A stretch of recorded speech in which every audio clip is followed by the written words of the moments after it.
آج کے پروگرام تفسیر قرآن پاک، اور آج کا موضوع بہت ہی پیارا ہے۔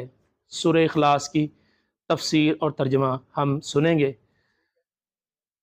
بسم اللہ الرحمن الرحیم، اللہ کے نام سے شروع جو نہایت مہربان رحم والا۔ نبی پاک صلی اللہ علیہ وآلہ وسلم نے فرمایا بسم اللہ شریف کے حوالے سے کہ جو بھی اہم کام بسم اللہ سے شروع نہیں کیا جاتا وہ ادھورا اور نامکمل رہ جاتا ہے۔ اس لیے جب بھی کوئی جائز کام شروع کریں تو بسم اللہ الرحمن الرحیم پڑھ لیجئے۔ آگے اللہ تبارک تعالیٰ ارشاد فرماتا ہے قل هو اللہ احد، تم فرماؤ وہ اللہ ہے، اللہ اکبر، وہ ایک ہے۔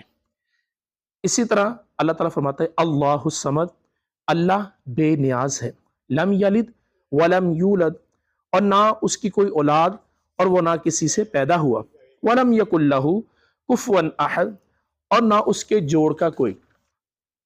آپ نے دیکھا ہوگا میں اور آپ بچپن سے لے کر آج تک ہم قل اللہ شریف بہت محبت سے پڑھتے ہیں۔ اس کی وجہ بھی ہے نبی پاک صلی اللہ علیہ وآلہ وسلم کی خدمت میں ایک شخص حاضر ہوتا ہے، عرض کرتا ہے یا رسول اللہ صلی اللہ علیہ وسلم مجھے سورہ اخلاص سے بہت زیادہ محبت ہے۔ اللہ تبارک تعالیٰ کے حبیب صلی اللہ علیہ وسلم نے فرمایا یہی محبت تجھے جنت میں لے جائے گی، اور یہ بہت بڑی سعادت کی بات ہے۔ اسی طرح میں نے ایک لفظ پڑھا ہے اللہ الصمد، اللہ بے نیاز ہے۔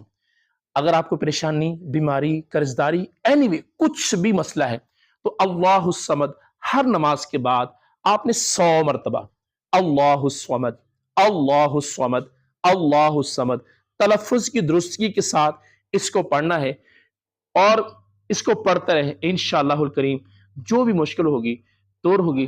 آج کے صبح کے ٹائم میں ہم یہ تفسیر بیان کر رہے ہیں، میری آپ سے گزارش ہے، یہ آج ہمارا یہ پہلا پروگرام ہے، تو انشاءاللہ الکریم جب تک میری سانسیں ہیں انما نعد لہم عدا، اللہ فرماتا ہے ہم تمہاری سانسوں کی گنتی پوری کرتے ہیں، میری سانسوں کی گنتی بہت کم ہے، ان قریب مجھے بھی اندھیری قبر میں اتار دیا جائے گا، اس لیے میں نے آج یہ کام شروع کیا ہے۔